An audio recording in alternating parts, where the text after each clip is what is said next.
Much of the low-carb and paleo reasoning revolves around insulin. To quote one random blogger, carbohydrates increase insulin, the root of all evil when it comes to dieting and health. So the reasoning goes, because carbs increase insulin, we should stick mostly to meat, which is fat and protein, no carbs, so no increase in insulin, right? Wrong. We've known for half a century that if you give someone just a steak, no carbs, no sugar, no starch, their insulin goes up. Carbs make your insulin go up, but so does protein. In 1997, an insulin index of foods was published, ranking 38 foods on which stimulates insulin levels the most. What do you think causes a larger insulin spike? A large apple and all its sugar, a cup of oatmeal packed with carbs, a cup and a half of white flour pasta, a big bunless burger, no carbs at all, or half a salmon fillet? What do you think? The answer is the meat. Now, they only looked at beef and fish, but subsequent data showed that there's no significant difference between the insulin spike from beef versus chicken or pork. They're all just as high. Thus, protein and fat-rich foods may induce substantial insulin secretion. In fact, meat protein causes as much insulin release as pure sugar.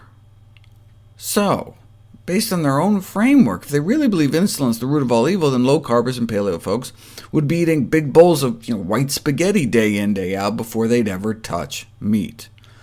Yes, having hyperinsulinemia, too high levels of insulin in the blood, like type 2 diabetics have, is not a good thing. It may increase cancer by like 10%.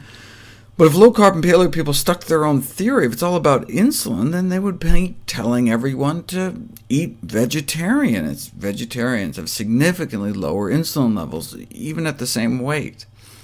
It's true for ovo-lacto vegetarians. It's true for lacto-vegetarians and vegans. Those who eat meat have up to 50% higher insulin levels. Put someone on a strictly plant-based diet, a man, woman, young, old, skinny, or fat, and you can significantly bring their insulin levels down within just 3 weeks on this kind of healthy vegan diet. And then just by adding egg whites back to their diet, you can increase evil insulin production 60% within 4 days. What if you take people and add carbohydrates, double their carbohydrate intake? You can bring their insulin levels down. Why? Because they weren't feeding people jelly beans and sugar cookies. They were feeding people whole plant foods, lots of whole grains, beans, fruits, and vegetables. What if you put someone on a very low-carb diet, like an Atkins diet? Low-carb advocates assumed that would lower insulin levels. Dr. Westman here is the new Dr. Atkins, after the old Dr. Atkins died overweight, according to the medical examiner, with a history of heart attack, congestive heart failure, and hypertension. But Dr. Westman was wrong. No significant drop in insulin levels on very low-carb diets. What they got is a significant rise in their LDL cholesterol levels, the #1 risk factor for our #1 killer, heart disease. Now, Atkins is an easy target, though, right? No matter how many extra new Atkins diets that come out, it's still old news. What about paleo? The paleo movement gets a lot of things right. They tell people to ditch dairy and donuts, eat lots of fruits, nuts, and vegetables, cut out a lot of processed junk. But this new study is pretty concerning. Take a bunch of young, healthy folks, put them on a Paleolithic diet along with a CrossFit-based, high-intensity circuit training exercise program. Now, if you lose enough weight exercising, you can temporarily drop your cholesterol levels no matter what you eat. I mean, you can see that with stomach stapling surgery, tuberculosis, chemo, a good cocaine habit. I mean, just losing weight by any means can lower cholesterol, which makes these results all the more troubling. 10 weeks of hardcore workouts and weight loss, and LDL cholesterol still went up.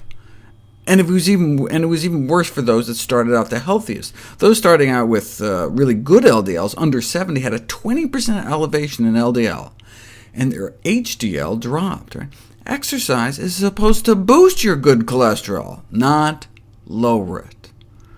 The paleo diet's deleterious impact on blood fats is not only significant, but substantial enough to counteract the improvements commonly seen with improved fitness and body composition. Exercise is supposed to make things better.